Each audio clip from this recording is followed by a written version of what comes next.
और इस बीच इंडी गठबंधन की बैठक को लेकर इस वक्त की बहुत बड़ी खबर। जेडीयू सांसद सुनील कुमार पिंटू ने इंडी गठबंधन की बैठक को फेल करार दे दिया और इस बैठक पर तीखा हमला बोला है। इंडी की बैठक पर भड़कते हुए जेडीयू के सांसद सुनील कुमार पिंटू ने दावा किया है कि पहले बैठक में समोसा मिलता था, लेकिन मंगलवार को ये बैठक सिर्फ चाय और बिस्किट तक ही सीमित रह गई।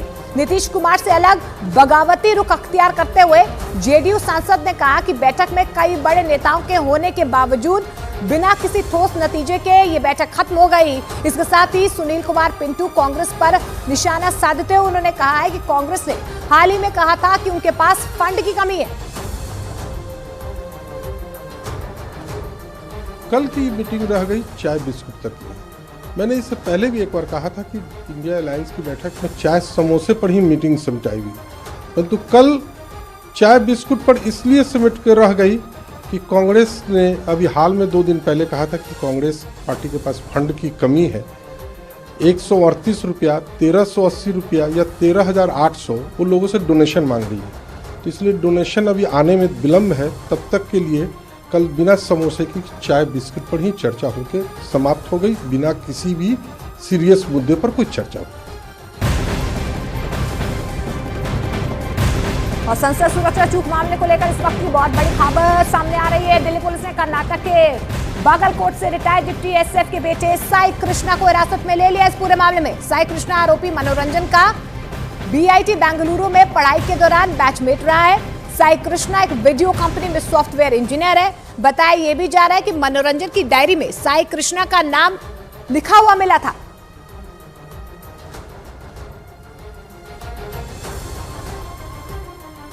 तो संसद सुरक्षा चूक मामले में दिल्ली पुलिस की स्पेशल सेल ने आरोपी के खिलाफ शिकंजा कसना शुरू कर दिया है। जांच का दायरा बढ़ रहा है। सूत्रों के मुताबिक स्पेशल सेल की अलग अलग यूनिट से सभी 4 आरोपियों का पर्सनल खाका तैयार किया है। बताया यह भी जा रहा है कि दिल्ली पुलिस की टीम इन आरोपियों से जुड़े लोगों तक पहुंचने में कामयाब रही है।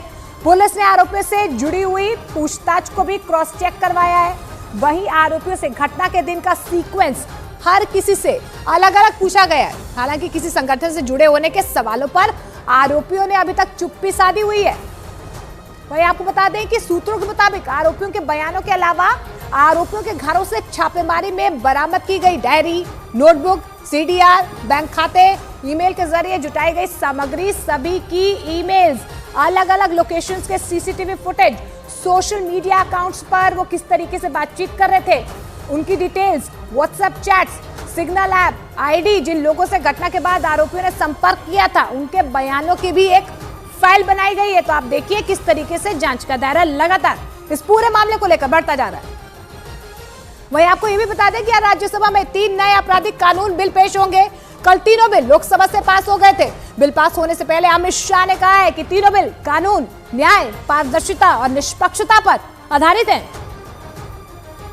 कहते थे कि हम नहीं समझते हैं। मैंने कहा कि अगर मन खुला रखोगे और मन भारतीय रखोगे तो समझ में आ जाएगा। मन अगर इटली का है तो कभी समझ में नहीं आएगा। मान्यवर, मन का सवाल होता है, भाषा का सवाल नहीं होता है।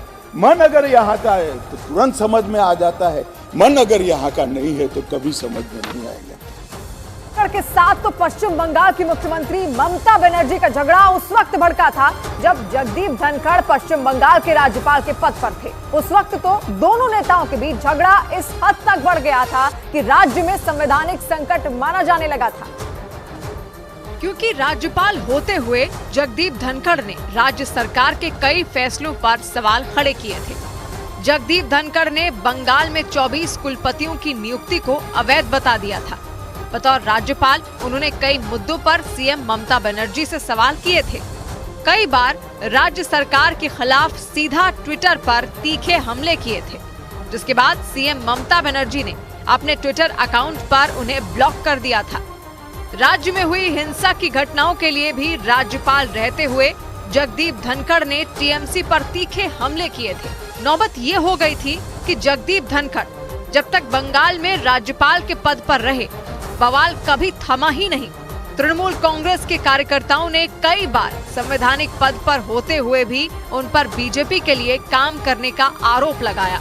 कई बार बंगाल में उनके खिलाफ धरने और प्रदर्शन तक हुए, लेकिन इस बार टीएमसी और जगदीप धनखड़ के बीच मचे विवाद के घेरे में राहुल गांधी भी आ गए। विवाद की वजह कल्याण बनर्जी का वही वीडियो बना जिसमें वो जगदीप धनखड़ की नकल करते दिखे, क्योंकि उस वीडियो में सामने की तरफ राहुल गांधी भी खड़े हुए दिखे। सस्पेंड हो चुके सांसदों की इस सभा में राहुल गांधी बिल्कुल अलग खड़े थे। कल्याण बनर्जी को एक्टिंग पर हंसी के ठहाके तो कई सांसदों के छूट रहे थे, लेकिन राहुल गांधी के हाथों में मोबाइल कैमरा था। निलंबित सांसदों की नकली संसद में स्पीकर बने कल्याण बनर्जी ने राहुल गांधी का नाम तक पुकारा, जिसका हल्के फुल्के अंदाज में राहुल गांधी ने जवाब भी दिया।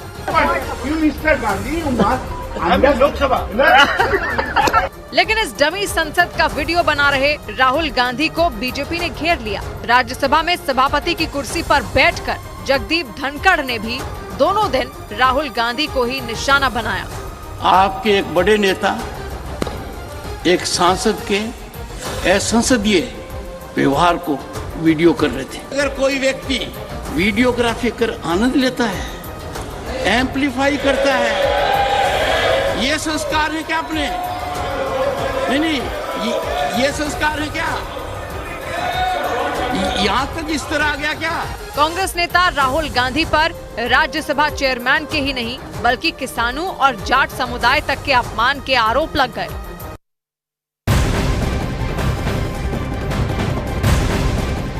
और रामलला की प्राण प्रतिष्ठा को लेकर सूत्रों के हवाले से इस वक्त की बहुत बड़ी खबर सामने आ रही है। मल्लिकार्जुन खड़गे और सोनिया गांधी को राम मंदिर उद्घाटन के लिए आमंत्रित किया गया है। इस वक्त की बहुत बड़ी खबर आपको बता दें, सूत्रों के हवाले से बड़ी खबर है। मल्लिकार्जुन खड़गे और सोनिया गांधी को राम मंदिर उद्घाटन यानी कि 22 जनवरी के लिए आमंत्रित किया गया है। उन्हें न्योता भेजा गया है। अधीर रंजन देवेगौड़ा को भी न्योता भेजा गया है। न्यूज 18 इंडिया के अमित सिंह की ये बड़ी खबर सामने आ रही है। तो देखिए, राम मंदिर ट्रस्ट ने सोनिया गांधी को न्योता भेजा है, मल्लिकार्जुन खड़गे को न्योता भेजा है। और इस बीच आपको बता दें, लगातार जो है 22 जनवरी को लेकर राम मंदिर प्राण प्रतिष्ठा की तैयारियां जोरों पर है। लेकिन सूत्रों के हवाले से ये बड़ी खबर है, आपको बता दें 22 जनवरी को रामलला जब विराजमान होंगे, अधीर रंजन चौधरी देवेगौड़ा को भी न्योता दिया गया है, सोनिया गांधी। अमित हमारे सहयोगी फोन लाइन के जरिए जुड़ रहे हैं। अमित, क्या जानकारी मिल पा रही है, किस किस को न्योता दिया गया है?